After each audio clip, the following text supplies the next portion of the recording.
Crédit Photo, Best Image. Florent Pagny est la deuxième personnalité préférée des Français selon le grand sondage annuel commandé par le JDD. Propulsé sur la deuxième marche derrière l'indétrônable Jean-Jacques Goldman, le baryton de la chanson française est plein de reconnaissance envers le public pour ce témoignage d'affection. J'ai été très honoré et fier en l'apprenant. Mais je ne vais pas sauter en l'air non plus, la maladie a dû peser dans la balance. Donc, merci encore, cancer. Estime l'interprète de Et un jour une femme, récemment désignée chanson préférée des Français de l'année 2023 pour sa version en duo avec Christophe Maé. Pour ce passeur traditionnel de chansons, la médiatisation de son combat contre un cancer des poumons, détecté en janvier 2022, l'a fait basculer dans une autre catégorie. Je le constate par les nombreux témoignages que je reçois de malades, c'est comme si j'avais endossé le rôle d'un voyant, même si je ne me lève pas le matin en cherchant à me raconter par la maladie. Je me rends compte alors que des gens ont besoin de se raccrocher à un modèle.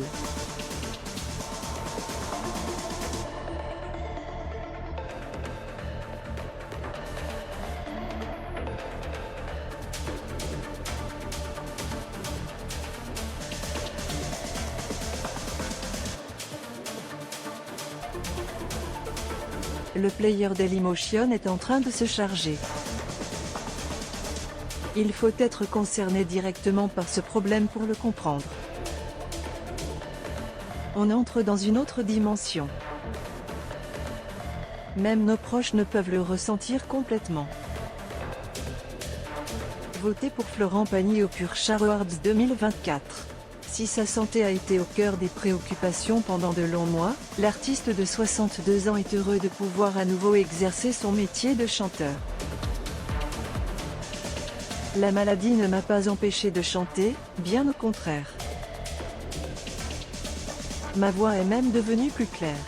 Car j'utilise moins mes poumons que ma colonne d'air, plus bas dans l'estomac, explique le professionnel, pour qui sa condition rend l'expérience de la scène encore plus spéciale. Je ne sais si c'est dû à ce que les gens voient de ma maladie, mais je constate que les émotions sont beaucoup plus fortes maintenant dans le public.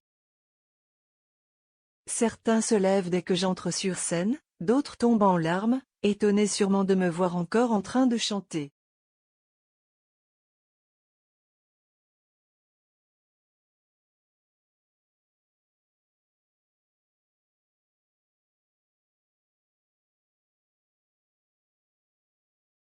C'est drôle, toutes ces émotions qui se décuplent.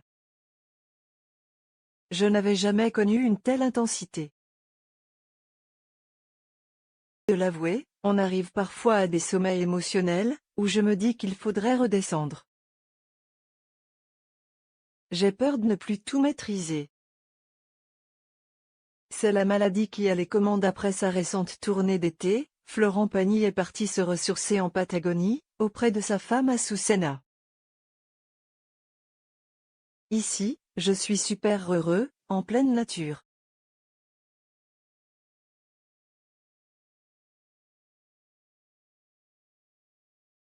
Je viens de me taper 4 jours dans le désert, confie dans un sourire l'ancien coach de The Voice, qui veut désormais vivre l'instant présent. Mon projet, c'est de ne pas en avoir.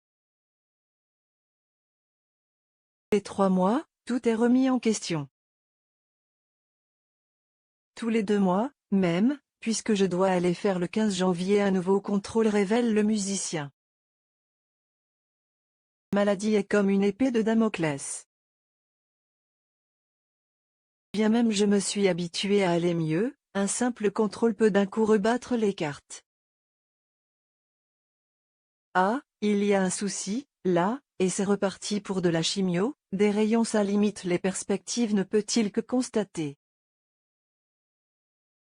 Prochain rendez-vous médical sera donc crucial. Si le 15 janvier, les nouvelles sont bonnes, je reste en Argentine jusqu'en avril.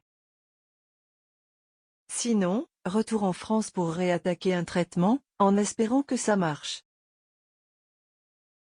Ce n'est plus moi qui ai les commandes, mais la maladie. Son seul objectif à moyen terme ?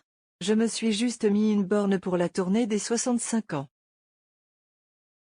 Ça sera en 2026, ça me laisse un peu de temps, affirme Florent Pagny, satisfait de la pause médiatique qu'il entreprend après une année très chargée. Entre le succès de son autobiographie Il s'est vendu à 200 000 exemplaires, et celui de son album de bis, qui affiche 161 000 ventes à l'heure.